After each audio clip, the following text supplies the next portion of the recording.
Hey, what's up YouTube? Welcome to the We All Juggle Knives channel. This video is going to be a vlog about knives.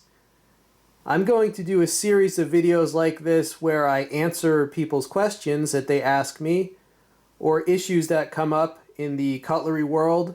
For example, if some new knife comes out that I know people will be interested in, like that one there, you know, it's useful for me to make a quick video just to let you guys know, hey, this thing exists and you might want it. Alright, first thing you need to know, this knife is now out and available on Amazon. What is this? Well, it's a buck 110, but it's been made a lot slimmer and a lot lighter. Right, and they're calling this the Slim Pro Hunter 110 folder. Blade length is 3 3/4 inches. You see that there. Pocket clip, the buck anvil. Right, and according to Knife Center, made in the USA. Yeah, and you see how they save weight. And it is indeed very slim. It doesn't quite line up right there. You see that? You can decide if how much that bugs you.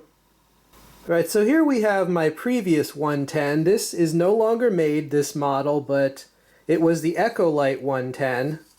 It's basically a buck 110, but with a lightweight synthetic handle scales. Alright, so this is their previous lightweight model. But now check out the difference in thickness. Right, they've definitely made this slim, and also, even though this was lightweight, this is 4 ounces, whereas this is 3 ounces. Alright, so they're really making it easy to carry. And of course, no pocket clip on this one. You know, they give you the pocket clip here where, as a lot of 110s, people would carry them in a pouch.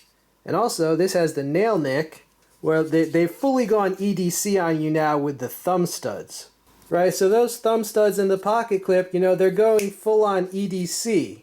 You know, they're not just trying to sell this to hunters and outdoorsmen, they're trying to sell it to everybody. Oh, and the steel on this is S30V.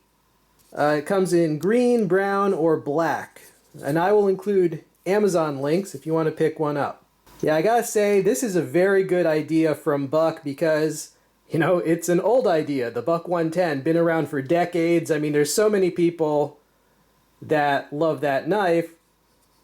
And just to give you that in like a slim light package with all the modern accoutrements, the better steel, the nice micarta, it's just a really good idea.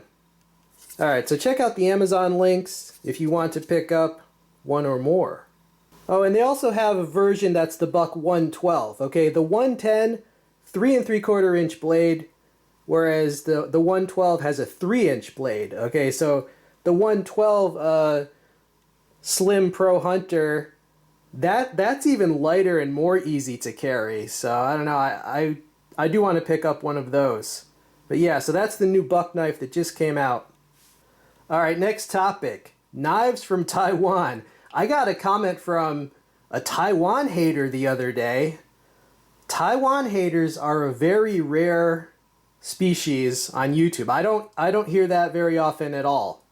There's a lot of people who don't like China as far as a maker of blades, and you know, many of their reasons are pretty valid depending on which Chinese company you're talking about. They do some shady stuff. But Taiwan, should you be afraid to buy knives or other cutlery from Taiwan? Short answer, no, you shouldn't be afraid to see Taiwan on your blade. Now, just for example, the CRKT Tomahawk line that was all designed by RMJ, those are all, you know, those hawk heads are made in Taiwan, as are all of Cold Steel's Tomahawks as well. You got companies like SOG, a lot of their fixed blades are made in Taiwan. You know, the Taiwanese Spydercos, some are almost as good or even just as good as their Japanese-made models. And if you don't like Spyderco, Cold Steel, a very different company from Spyderco, but you know, their Code 4, their AK-47, a lot of their knives also made in Taiwan. All right, Brissa ENZO Burke from Finland. You know, the design is from Finland, but they have this folder made in Taiwan. And it's an excellent folder. So no, me personally, I'm not afraid of the quality. All right, but that brings us to this knife. This is a Cold Steel Bushranger. All right, S35 VN steel. It's got the triad lock, of course. And this is the knife that I think set off that commenter, because this is actually made in Taiwan for cold steel. Yeah, this is kind of controversial, a little bit, just because if you read the Amazon listing, they almost make it sound like it's made in the USA.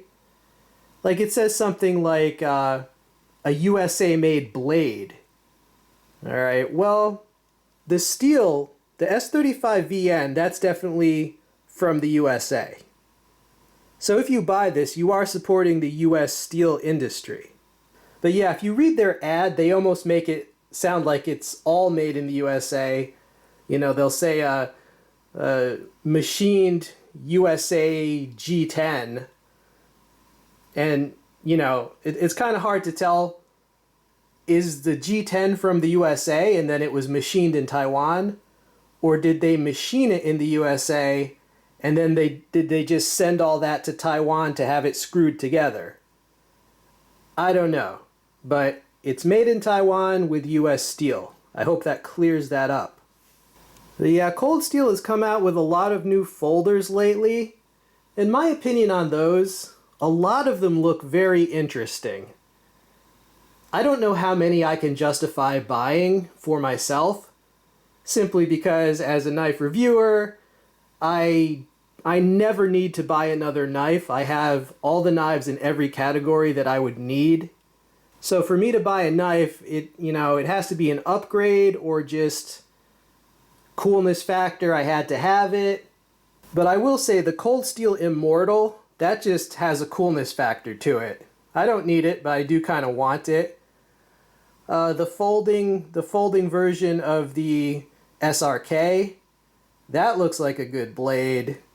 Right, the Bushranger I liked enough because of the steel and just has a very ergonomic handle, a very good slicing and piercing blade shape. I just had to get that. All right, but I will include a list of all the new Cold Steel knives that basically I think have a huge amount of potential to either be useful to you or just, like I said, pure coolness factor. Yeah, so check out those links. Why is this knife in the video? Well, mainly for eye candy. This is a Lionsteel SR1. The handle is a monolithic handle, meaning it's machined from a single piece of, in this case, titanium. Right, now that Damascus is made by Chad Nichols. Right, and this is straight out of Maniago, Italy. One of my favorite knives, raindrop Damascus pattern. I did get a comment the other day from someone who implied I was impractical for buying this knife. Well, I think what's practical is whatever makes you happy, whatever keeps you going in life, whatever inspires you. Because if you become unhappy enough, you'll eventually either destroy yourself or destroy others or both. Just human nature. So in the grand scheme of things, anything that appeals to you, that speaks to you, that makes you want to get up in the morning, can be practical.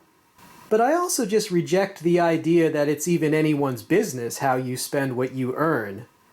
Now, some people disagree. Some people think that the government should tax the crap out of everyone, and then, because you can't be trusted with the money you earn, they should take most of it away, and then they'll decide what it's spent on. Well, for obvious reasons, I don't agree with that, but I have a feeling the commenter probably believes that it takes a village.